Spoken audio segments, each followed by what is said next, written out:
ஹல்லேலூயா. இன்று அதிகாலையில் பரிசுத்தரின் வார்த்தையை நாம் தியானிக்க இருக்கிறோம். இந்த நாளிலே கூட ஏசாயா எழுதின தீர்க்க தரிசன புத்தகம் 54வது அதிகாரம் 13வது வசனம். உன் பிள்ளைகள் எல்லோரும் கர்த்தரால் போதிக்கப்பட்டிருப்பார்கள், உன் பிள்ளைகளுடைய சமாதானம் பெரிதாயிருக்கும். உன் பிள்ளைகள் எல்லோரும் கர்த்தரால் போதிக்கப்பட்டிருப்பார்கள், உன் பிள்ளைகளுடைய சமாதானம் பெரிதா இருக்கும் என்று சொல்லி கர்த்தர் சொல்லுகிறார். பிள்ளைகளை குறித்து கவலையோடு இருக்கிற உங்களை பார்த்து, என் பிள்ளைகளுடைய எதிர்காலம் எப்படி இருக்குமோ என்று சொல்லி அங்கலாய்த்து கொண்டிருக்கிற உங்களை பார்த்து, என் பிள்ளைகளுடைய வாழ்க்கையிலே ஒரு நன்மையான காரியம் நடக்காதா என்று சொல்லி கலங்கி கொண்டிருக்கிற பிள்ளை உங்களை பார்த்து கர்த்தர் சொல்லுகிறார், உன் பிள்ளைகளுடைய சமாதானம் பெரிதா இருக்கும் என்று சொல்லி. தேவ ஜனமே, லூக்காஸ் 15வது அதிகாரத்திலே நாம் வாசிக்கிறோம், ஊதாரி மைந்தனை குறித்து நாம் வாசிக்கிறோம். இதோ பிள்ளைகள் அவனுடைய தகப்பனுடைய சொத்தை அவன் பிடுங்கிக் கொண்டு அவன் நண்பர்களோடும் மற்ற காரியங்களிலும் வீண் வரையும் செய்துவிட்டு திருப்பியும் மீண்டுமாய் அவன் என்ன செய்கிறான்? தகப்பனை தேடி வருகிறான். இது ஒரு உவமையாக இருந்தாலும் கூட நிச்சயமாய் அவன் மனம் திரும்பி வருகிறதற்கு காரியம் அவன் தகப்பன் தான். அவன் தகப்பனுடைய ஜெபமாய் இருக்கலாம்.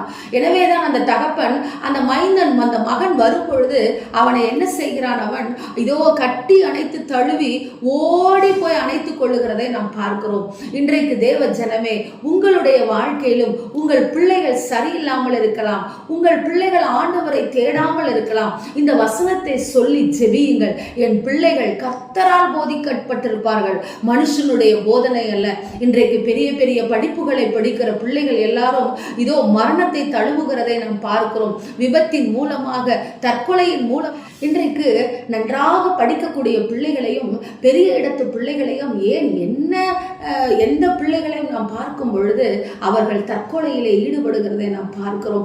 மன கஷ்டத்திலே, மன உளைச்சலிலே அவர்கள் மரணத்தை தழுவுகிறதை பார்க்கிறோம். போதை வஸ்துக்கள் சாப்பிடுகிறதை பார்க்கிறோம். தங்கள் வாழ்க்கையிலே நிலையற்று அவர்கள் திரிகிறதை பார்க்கிறோம். இன்றைக்கு உங்கள் பிள்ளைகள் இப்படிப்பட்ட சூழ்நிலை, எந்த சூழ்நிலையா இருந்தாலும் சரி, நீங்கள் ஜெபிக்கிற ஒரு பெற்றோராய் இருந்தால், இதோ நீங்கள் வேதத்தை எடுக்கிற ஒரு பெற்றோராய் இருந்தால், உங்கள் பிள்ளைகளை கரங்களை உயர்த்தி ஆசீர்வதியுங்கள். என் பிள்ளைகள் கர்த்தரால் போதிக்கப்பட்டிருப்பார்கள், என் பிள்ளைகளுடைய சமாதானம் பெரிதாய் இருக்கும் என்று சொல்லுங்கள். நிச்சயம் கர்த்தர் இந்த வசனத்தை உறுதிப்படுத்துவார் உங்கள் பிள்ளைகளுடைய வாழ்க்கையிலே. வானமும் பூமியும் ஒளிந்து போனாலும் அவருடைய வார்த்தைகள் ஒளிந்து போவதில்லை. அந்த வார்த்தைகளை சொல்லி உங்கள் பிள்ளைகளுக்காக நீங்கள் ஜெபிக்கிற பொழுது அந்த வார்த்தைகள் கிரியை செய்கிறதா இருக்கிறது, அந்த வார்த்தைகள் செயல்படுகிறதா இருக்கிறது. உங்கள் கரங்களை உயர்த்தி உங்கள் வீடுகளிலே சொல்லுங்கள், என் பிள்ளைகள் கர்த்தரால் போதிக்கப்பட்டிருப்பார்கள், அவர்களுடைய சமாதானம் எனக்கு பெரிதாய் இருக்கும் என்று சொல்லி ஆண்டவருடைய சமூகத்திலிருந்து சொல்லுங்கள். நிச்சயம் கர்த்தர் பெரிய காரியங்களை உங்கள் பிள்ளைகளுடைய வாழ்க்கையிலே செய்வார். உங்கள் பிள்ளைகளினாலே குடும்பத்திலே பிரச்சனை இருக்கலாம், உங்கள் பிள்ளைகளினாலே மன உளைச்சலிலே நீங்கள் காணப்படலாம். ஒரே ஒரு வழி என்ன தெரியுமா? தேவனிடத்தில் வாருங்கள். இயேசுவே, என் பிள்ளைகளை மாற்றும் என்று சொல்லுங்கள். இயேசுவே, என் பிள்ளைகள் உம்முடைய வழியிலே நடக்க வேண்டும் என்று சொல்லுங்கள். நிச்சயம் கர்த்தர் நம் பிள்ளைகளை நம் பக்கத்தில் கொண்டு வருவார், அவருடைய ராஜ்யத்திற்கு என்று கொண்டு வருவார். நம் பிள்ளைகள் கர்த்தரால் போதிக்கப்பட்டிருக்க வேண்டும். அதற்கு நாம் என்ன செய்ய வேண்டும்? நம் பிள்ளைகளை தேவனுடைய சமூகத்தில் அர்ப்பணிக்க வேண்டும்.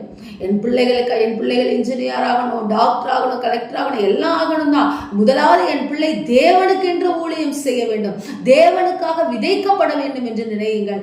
தேவனுடைய ராஜ்யத்தில் ஏதாவது ஒரு வேலை என் பிள்ளை செய்ய வேண்டும் என்று சொல்லி உங்கள் பிள்ளைகளை அர்ப்பணித்து ஜெபியுங்கள். உங்கள் பிள்ளைகளுடைய சமாதானம் பெரிதாய் இருக்கும். உங்கள் பிள்ளைகள் உங்கள் வீட்டை சுற்றிலும், உங்கள் குடும்பத்தை சுற்றிலும் ஒளிவமர கன்றுகளைப் போல இருப்பார்கள். எனவே பிள்ளைகளை குறித்த கவலை எடுத்து போடுங்கள். நிச்சயம் உங்கள் பிள்ளைகளை கர்த்தர் ஆசீர்வதிப்பார். சுகபலன், ஆரோக்கியத்தை கொடுத்து கர்த்தர் ஆசீர்வதிப்பார். ஆமென். நேசிக்கிற எங்கள் நல்ல தகப்பனே, அப்பா, இன்றைக்கு அநேக காரியங்கள் எங்களுடைய வாழ்க்கையில கவலைகளை கொடுத்தாலும் ஒரு பெரிதான காரியம் எங்கள் பிள்ளைகளை குறித்ததான ஒரு பாரம். எங்கள் பிள்ளைகளை இந்த நாளிலே உங்களுடைய சமூகத்தில் நாங்கள் அர்ப்பணிக்கிறோம். அப்பா ஸ்தோத்திர ஆண்டவரே. அப்பா, உங்களுடைய சமூகத்தில், உங்களுடைய தேவாலயத்தில் எங்கள் பிள்ளைகளை நாங்கள் அர்ப்பணம் செய்கிறோம்.